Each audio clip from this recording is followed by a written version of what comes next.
Well, today I'm going to pop in on partner Kurt. Kurt had a little rear end issue with his 68, and he's going to explain to us what he ran across. So remember that. Don't make the same mistake I did.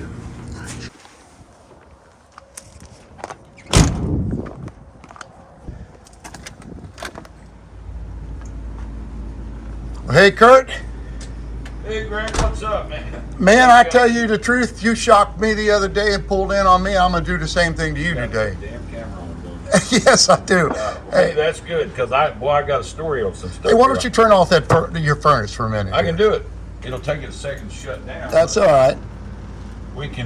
Because, obviously we're not mic'd up for this event. Well, and it is winter time, but the old shop will hold enough heat here. We won't freeze to death. And we won't keep them on here through a supper time. So what do you want? Are you wanting to film this rear end? Is that what you're? Well, let's just. I think there's some information here might help some of our viewers. Well, I told you the other day. I learned something on this ring and pinion change I'm doing on my Pontiac, and I'd be glad to explain it so somebody else don't make the same mistake. Because what I'm doing is I'm waiting on new parts and getting ready to send some back. So, because I was dumb, I didn't know the difference. But well, we're gonna live on cars all my life, but this was something brand new to me, and of course, only the second Pontiac I've ever owned. But if you'll come around here, all right, I'll do that. I'll show you some of this stuff. All right. So what I set out to do, Greg, is I had a 273 highway gear in my 68 Firebird here. And back in the summer, I bought from Quick Performance up in Iowa, I bought a brand new 336 gear for my 8.2. This is an 8.2 rear end. I'm not a hot rodder. I'm not going to get out here and drag race or anything. So I'm not worried about a 9-inch Ford or anything like that. I'm just going to go with what I had that I knew fit and worked when I built the car. But I always knew I wanted to change that ring and pinion. So anyway, I bought the ring and pinion. I thought it's a good winter project, so we pulled it apart. My boys came over here and pulled that rear end out for me and set it up on the jack stands, and I zipped it all apart. And this is the old pinion out of the car, the 273 ring and pinion gear right here. So that's what you got right there, and this is what I wanted to replace, this pinion gear and this ring. I had the 8.2 GM 336 gear. Is what I was going to, from a 273 to a 336. Got it all apart. I'm prepping everything to get it ready, and it's time to go back together. I got my new bearings, and I got my new seals, and I got my new crush sleeves, and I had everything I needed, and got ready to put the 8.2 on. The ring fits right on this carrier. It'll bolt right on there, no problem. I get to the pinion. My nut, first thing I noticed is my nut won't go in there. It's some sort of jacked up thread on this new pinion here. Okay. This is the new pinion that I was going to. All right. They are the same height, basically. But if you look, I'll pull the nut off here so you can see. This is different. These threads are different. Okay. So this one's cut a little bit smaller. And when I say this is a GM ring and pinion, it's a Chevy ring and pinion.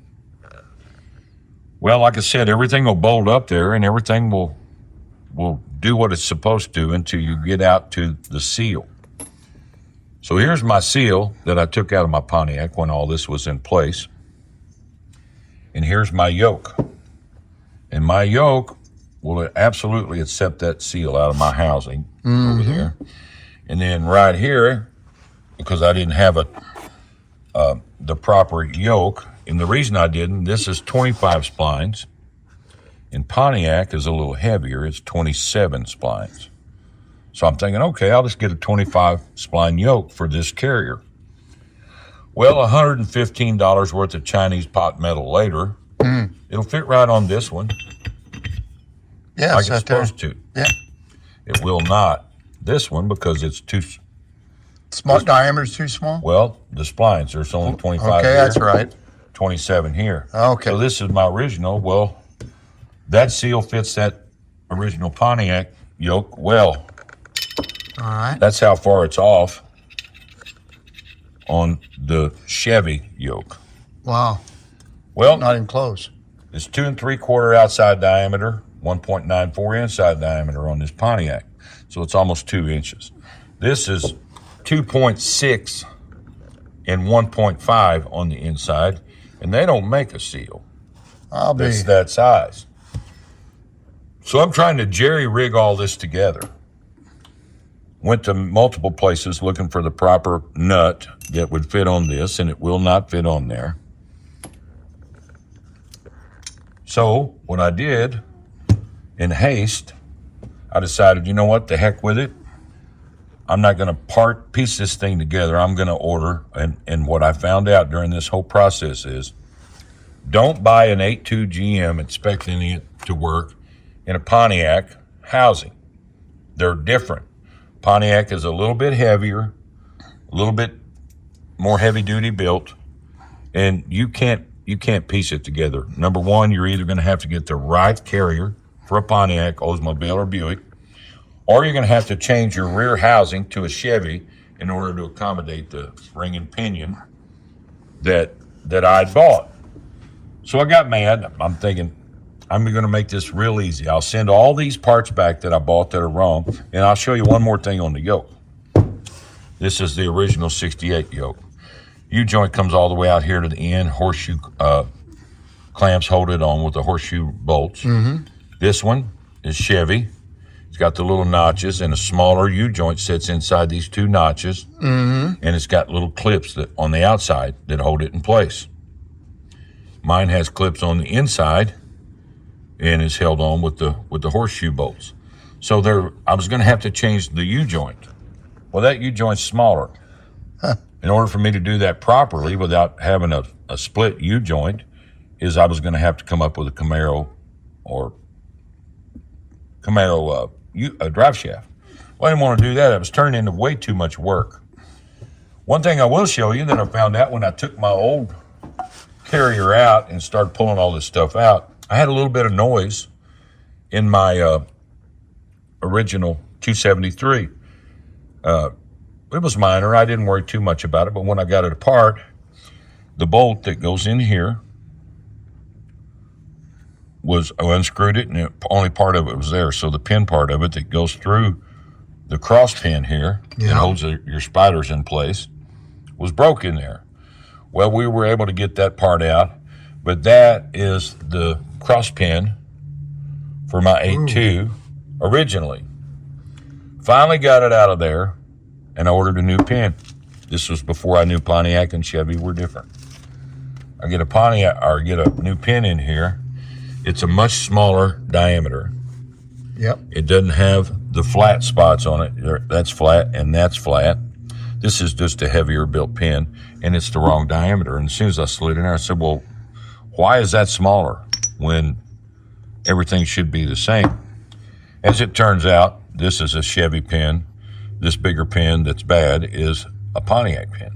So again, it's more heavy duty. And you said it not only Pontiac, but it's Pontiac, Oldsmobile, and Buick. Wow. So they'll all interchange. Yeah, the BOP is what they call it. Buick, Olds, and Pontiac. Okay. Most of those remain. Yeah, most of those remain the same. So long story short, what I wound up doing is I called Quick Performance, which by the way are up in Iowa. Quick Performance does a lot of 9-inch Ford stuff, all performance rear ends and all that stuff. Okay. I bought this gear from them 5-6 months ago. They said, you know what, as long as you haven't installed it and used it, we'll take it back. Well, that was good of them. And we'll send you the Pontiac ring and pinion that you do need. And I verified that the threads were different and all that. So today, my new Pontiac ring and pinion is coming from? It's coming from Iowa. I ordered it Monday morning, and today's Wednesday, so they are getting it to me quick. And then in doing that, I can use all my original parts. Now, I'm not going to use the carrier. If you'll hang tight, I'll show you what I did. All right. This original carrier, because this bolt, cross pin bolt, is so bad. I know those spider gears they're bad inside. They're tore up. I'm not gonna fix this thing. Okay. Most of the time, people get a fortune for a used carrier, but I found a guy locally on Marketplace who had one out of his 71 Le Mans, and they are exactly the same. They're exactly the same.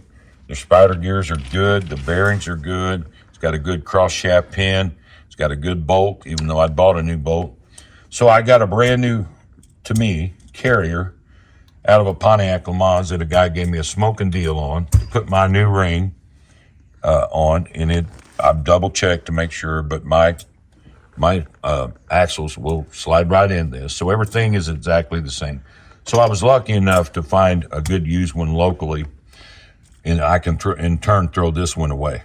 Because I don't Nothing in it's worth using. It's not to me. It's an Okay. 8.2. If I ever change this thing out, I'll probably go to a 9-inch Ford, which is what a lot of people do. But that's not my current plans. I want to use what I've got here. So in doing so, I'll be able to use this, my factory yoke, my new ring and pinion, and I can send that back, and I can go back together exactly like I came apart, other than I'll have a lower gear. And I only want a lower gear, and I got new crush sleeves, by the way. I'm not Cheaping out on I'm not cheaping out on you. Setting up gear depth, doing it right. you got to get the depths right, the shims right, and all that. So I've got the stuff to do that, and the gear paint, all that stuff. So I'm going to make sure that this thing goes back in where we don't have irregular gear wear and all that stuff. We can walk over here to the housing, and first we'll walk to these axles. And another difference, Pontiac does not use a seat clip on their axles like Chevy does. These are bolt-in axles, no seat clip. Bolt on, I see that. Which when I opened it up, I'm looking for a seat clip. There's not one there. So did a little research. Pontiac don't use those. And I'd restored this car, but I had a lot of primer and overspray and dust and things on this thing. So I thought, well, while I'm down and waiting on parts, I cleaned up my housing here and You did a little rebuild, little paint. rebuild. And I found this kind of odd. I sent this stuff out with a buddy of mine, and these are the carrier bolts and pins. And when he cleaned those, look at that. It's like they're brass or copper. Yeah. That's a totally steel bolt. I'm not sure why, but they're both like that. And I'm going to mark the left and right because you want to put this stuff back where it Exactly. can. Because, you got to shim in and out, so that thing don't float around on you. Got those all cleaned up. Here's my original shims, right and left, that went on the back side of the carrier where you bolt it in. Okay. So I keep everything marked. So I've got a starting point anyway. Now, those shims may change. I may have to add to or take away and put something in that's smaller. But in a nutshell, I could have used that Chevy if I could have got the right seal to fit across this diameter. On a Pontiac, it's a little bigger, about 10 thousandths. There's no way I could seal that up and not have an oil leak. They got universal seals, but I'm not that guy. I want to put it back together like it's supposed to be. I've did some research. Some guys have jerry-rig stuff and make it work, but I'm just not going to do that. So as soon as I get my gear in here this evening, I'm going to start setting this rear end up. We'll get her all complete. Put it back under the old bird there. Look at the old bird. I'm hoping legless. Yeah, it's legless. So I'm hoping to get that done tonight or tomorrow for sure, and be back on the road with a lower gear that I can horse around with a little bit. Maybe burn the tires if I want to. That 273's got a lot of mid-range power. Didn't have any takeoff. Yeah. And guys are hot rodders. They know they want that low gear, but I still want to be able to cruise this car. Right. Everybody said, why didn't you go with a 355 or a 373? I want to drive this car. Right. And it's a 3-speed automatic, got 18-inch tires on it. I didn't want to get it so low that I wasn't comfortable driving it. Right. And you're going to cruise an hour or so away at times. So. And you want to keep the RPMs kind of down. Yeah. It's hard enough to keep gas in it now. Really. Yeah, it's for sure. This will change some. This should feel like I've changed motors almost, Yeah. In my mind, that's how it'll feel. But anyway, that's where I'm at. I'm a couple hours away from having this whole deal completed once I get my ring and pinion here. And this nightmare will be over. But remember this, people. Don't order a gear for a Chevy and expect it to work in a Pontiac. Okay. There's different There's too many differences. Although it's all GM, there was that Pontiac motor division, and there was Chevy, and they're not the same. Okay. So remember that. Don't make the same mistake I did. And if you got something you want to say, Greg, on here, you go ahead. Well, I'm just going to remind our viewers, that's pretty interesting stuff, Kurt. You probably won't see me get this deep into it, but I guarantee you there's Firebird guys out there right now looking for parts that we're talking about, the rear end parts, and this may be helpful for them. And a lot of guys they want to go to that 9-inch Ford, all that performance stuff. I'm more of a, even though I got a resto mod, I wanted the original rear end back in the car, which I had. I just wanted to change that ring and pinion, and it's turned into this 2-week-long ordeal, and it never should have been that way. But nothing seems to go like it's supposed to. So if you like this information that we're sharing here, Heartland Hot Rods typically is showing a finished product or something that needs totally restored.